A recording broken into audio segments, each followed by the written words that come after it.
അല്ല ചകളെ നമ്മളിപ്പോൾ നിൽക്കുന്നത് കട്ടനും പുട്ടെന്ന് പറഞ്ഞിട്ടുള്ളൊരു അടിപൊളി കഫേലാണ് കേട്ടോ. ഇത് എവിടെയെന്നറിയാമോ സ്ഥലം? അറിയാവുന്നവർ ഒരുപാട് പേരുണ്ടാകും. പക്ഷേ ഞാനിപ്പോഴാണ് അറിഞ്ഞത് നമ്മുടെ ചാലക്കുടിയിലാണ് കേട്ടോ. നമ്മുടെ സ്വന്തം മണിച്ചേട്ടൻ്റെ വീടിൻ്റെ ഒക്കെ അടുത്തായിട്ടാണ് ഈ സ്ഥലം. കട്ടനും പുട്ടും എന്ന് പറഞ്ഞിട്ടുള്ള ഈ ഒരു കഫേ. അപ്പോൾ എൻ്റെ പമ്മൂസ് കുറേ ഇതുപോലത്തെ കഫേകൾ നോക്കി വെച്ചിട്ടുണ്ട് യൂട്യൂബിൽ തപ്പി പിടിച്ചിട്ട് കേട്ടോ. കാരണം അവൾ ഭയങ്കര ഫുഡ് ഭ്രാന്തിയാണ്. അതുകൊണ്ട് ഇങ്ങനെ എല്ലാ സ്ഥലവും നോക്കി വെച്ചേക്കണം. ഓരോ സ്പോട്ടും അവൾ പോകണം എന്ന് പറഞ്ഞതുകൊണ്ട് മാത്രമാണ് ഞങ്ങൾ ഇന്നിവിടെ എത്തിയത്.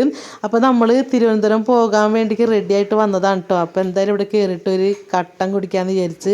പക്ഷേ ഞാൻ കുടിച്ചത് ഒരു പാൽ ചായ ഉണ്ട് ഞങ്ങളെല്ലാവരും കുടിച്ചത്. പിന്നെയാണ് അറിഞ്ഞത് ഇവിടെ ഒരു അടിപൊളി ടീ ഉണ്ടെന്നുള്ളത്.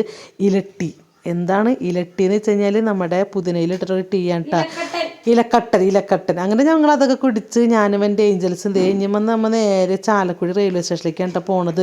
കാരണം ഞങ്ങൾ അജീൻ്റെ അടുത്തേക്ക് പോകാൻ വേണ്ടിക്ക് ടിക്കറ്റ് ബുക്ക് ചെയ്തിട്ടുണ്ടായിരുന്നു. ഒരാഴ്ച മുമ്പേ ടിക്കറ്റ് ബുക്ക് ചെയ്തതാണ് കേട്ടോ.